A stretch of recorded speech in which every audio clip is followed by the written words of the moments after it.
Selamünaleyküm özürtaşlar, kanalımıza abone açalar. Yazını gününde şimdi sifatli ayna eshik kerak bo'ladigan bo'lsa, setka.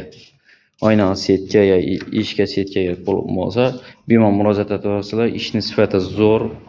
O'zim ko'rib turibman, bunday vakf ayna kerak bo'lsa, bemalol murojaat etasizlar. Bular zakazlar bular. Şöyle bir narsa e'tibor beramiz. U yerni korishniy siz xohlagan rangini qo'yib beriladi. Korishniy ham bu, oqammi, qarasammi, siz xohlagan rangida. Bundayla bu iş aynanın setkan sifatli birimdayla eshik. Görüp turganingizda shunday sifat eshik bam sifatli eshik yani. Görüp turganingizda setkasi ham zo'r, eshigini bam korishniy rangida, siz xohlagan rangida qo'yib beriladi. Manzilimizni tushuntirib o'tadigan bo'lsak, berimizda 4 avtobus ham o'tib ketadi. Doğrumuzda yine Xeytpata Topxonasi, banımızda yine Firuza kafesi.